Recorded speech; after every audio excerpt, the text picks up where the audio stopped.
Esther, chapter 9. The first law that the king had made was to be followed on the 13th day of Adar, the 12th month. This was the very day that the enemies of the Jews had hoped to do away with them. But the Jews turned things around, and in the cities of every province they came together to attack their enemies. Everyone was afraid of the Jews, and no one could do anything to oppose them. The leaders of the provinces, the rulers, the governors, and the court officials were afraid of Mordecai and took sides with the Jews.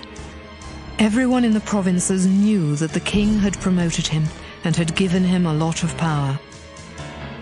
The Jews took their swords and did away with their enemies without showing any mercy. They killed 500 people in Susa, but they did not take anything that belonged to the ones they killed. Haman had been one of the worst enemies of the Jews, and 10 of his sons were among those who were killed.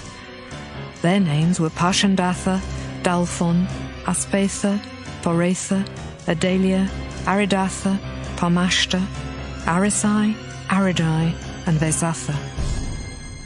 Later that day, someone told the king how many people had been killed in Susa. Then he told Esther, 500 people, including Haman's 10 sons, have been killed in Susa alone. If that many were killed here, what must have happened in the provinces? Is there anything else you want done? Just tell me, and it will be done. Esther answered, Your Majesty, please let the Jews in Susa fight to defend themselves tomorrow, just as they did today, and order the bodies of Haman's 10 sons to be hanged in public. King Xerxes did what Esther had requested, and the bodies of Haman's sons were hung in Susa. Then on the 14th day of Adar, the Jews of the city got together and killed 300 more people, but they still did not take anything that belonged to their enemies. On the 13th day of Adar, the Jews in the provinces had come together to defend themselves.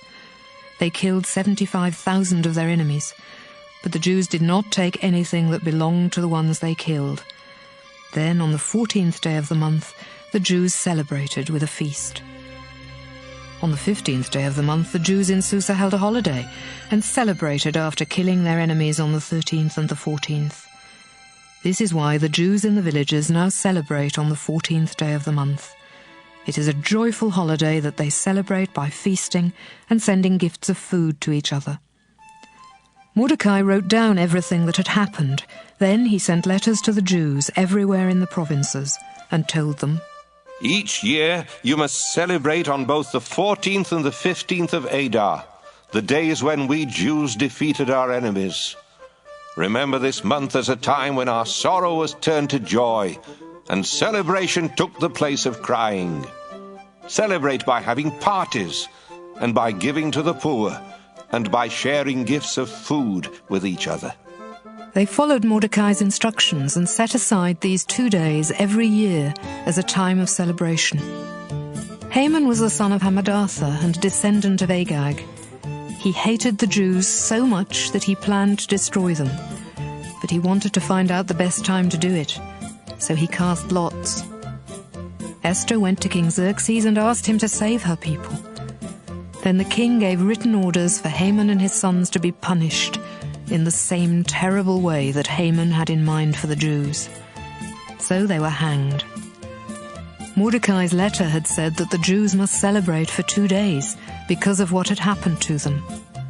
This time of celebration is called Purim, which is the Hebrew word for the lots that were cast. Now, every year, the Jews set aside these 2 days for having parties and celebrating, just as they were told to do. From now on, all Jewish families must remember to celebrate Purim on these 2 days each year.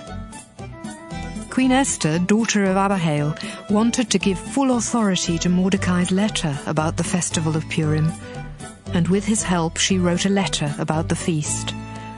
Copies of this letter were sent to Jews in the 127 provinces of King Xerxes. In the letter they said, We pray that all of you will live in peace and safety. You and your descendants must always remember to celebrate Purim at the time and in the way that we have said. You must also follow the instructions that we have given you about mourning. and going without eating. These laws about Purim are written by the authority of Queen Esther.